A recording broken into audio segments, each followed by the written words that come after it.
ইরানের ৩ পারমাণবিক স্থাপনায় যুক্তরাষ্ট্রের বোমারু বিমান দিয়ে বোমা হামলা চালিয়ে যুক্তরাষ্ট্রের বিমান নিরাপদ স্থানে পৌঁছার পর জাতির উদ্দেশ্যে ভাষণ দিয়েছেন মার্কিন প্রেসিডেন্ট। তবে এর আগেই সামাজিক যোগাযোগ মাধ্যমে হামলার বিষয়টি জানান তিনি। হোয়াইট হাউসে স্থানীয় সময় শনিবার রাত ১০টায় দেওয়া ভাষণে ট্রাম্প যা বলেছেন পাঠকদের জন্য তা বাংলায় হুবহু তুলে ধরা হলো।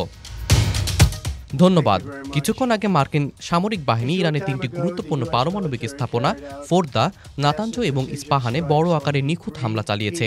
সবাই বছরের পর বছর ধরে এই ভয়াবহ ধ্বংসাত্মক স্থাপনাগুলোর নাম শুনে আসছেন। আমাদের লক্ষ্য ছিল ইরানের পারমাণবিক সমৃদ্ধকরণ ক্ষমতা ধ্বংস করা এবং সন্ত্রাসীদের পৃষ্ঠপোষকতা করা বিশ্বের ১ নম্বর রাষ্ট্রে পারমাণবিক হুমকি বন্ধ করা। আজ রাতে বিশ্বকে জানাতে পারি যে হামলাগুলো বিশাল সামরিক সাফল্য পেয়েছে। ইরানের গুরুত্বপূর্ণ পারমাণবিক সমৃদ্ধকরণ স্থাপনাগুলো সম্পূর্ণরূপে এবং সার্বিকভাবে নিশ্চিহ্ন করা হয়েছে। মধ্যপ্রাচ্যের মাস্তান ইরানকে এখন শান্তি স্থাপন করতে হবে।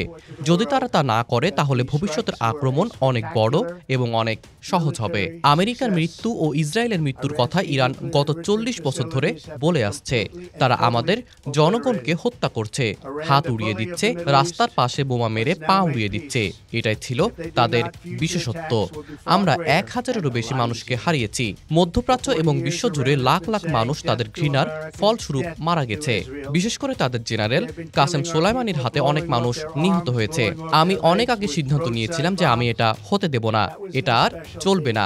আমি প্রধানমন্ত্রী বেনিয়ামিন নেতানিয়াহুকে ধন্যবাদ এবং অভিনন্দন জানাতে চাই। আমরা একটি দল হিসেবে কাজ করেছি, যা সম্ভবত আগে কখনো কোনো দল করেনি, এবং আমরা ইসরায়েলের জন্য এই ভয়াবহ হুমকি মুছে ফেলার জন্য অনেক দূরে গিয়েছি। আমি ইসরায়েলি সেনাবাহিনীকে তাদের অসাধারণ কাজের জন্য ধন্যবাদ জানাতে চাই। সবচেয়ে গুরুত্বপূর্ণ বিষয় হলো আমি সেই মহান আমেরিকান দেশপ্রেমিকদের অভিনন্দন জানাতে চাই যারা আজ রাতে এই দুর্দান্ত বিমানগুলো উড়িয়েছেন, এবং সমস্ত মার্কিন বাহিনীকে এমন একটি অভিযানের জন্য অভিনন্দন জানাতে চাই যা বিশ্ব বহু দশক ধরে দেখেনি। আশা করি আমাদের আর আক্রমণের প্রয়োজন হবে না। আমি আশা করি তাই হবে।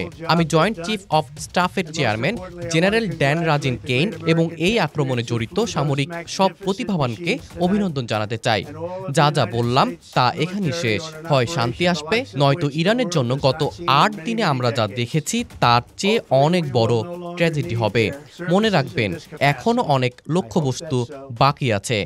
আজ রাতের আক্রমণ ছিল সবচেয়ে কঠিন এবং সম্ভবত সবচেয়ে মারাত্মক। কিন্তু যদি শান্তি দ্রুত না আসে তাহলে আমরা নির্ভুলতা, দ্রুততা এবং দক্ষতার সঙ্গে অন্য লক্ষ্যবস্তুগুলোর জন্য ঝাঁপিয়ে পড়ব। বেশিরভাগই কয়েক মিনিটের মধ্যে ধ্বংস করা যেতে পারে। পৃথিবীতে এমন কোনো সেনাবাহিনী নেই যারা আজ রাতে আমরা যা করেছি তা করতে পারে, এমনকি কাছাকাছিও নেই। এমন কোনো সেনাবাহিনী কখনো ছিল না যারা কিছুক্ষণ আগে যা ঘটেছে তা করতে পারে। আগামীকাল জেনারেল কেইন, প্রতিরক্ষা সচিব পিট হেগসেথ সকাল ৮টায় পেন্টাগনে একটি সংবাদ সম্মেলন করবেন। আমি সকলকে, বিশেষ করে ঈশ্বরকে ধন্যবাদ জানাতে চাই। আমি শুধু বলতে চাই, ঈশ্বর, আমরা আপনাকে ভালোবাসি। আমরা আমাদের মহান সেনাবাহিনীকে ভালোবাসি। তাদের রক্ষা করুন। ঈশ্বর, মধ্যপ্রাচ্যের ওপর আশীর্বাদ করুন, ইসরায়েলের ওপর আশীর্বাদ করুন এবং আমেরিকার ওপর আশীর্বাদ করুন। আপনাদের অনেক ধন্যবাদ। মুনোয়ার আঞ্জুম রিফাত, ভিডিও আর্কাইভ।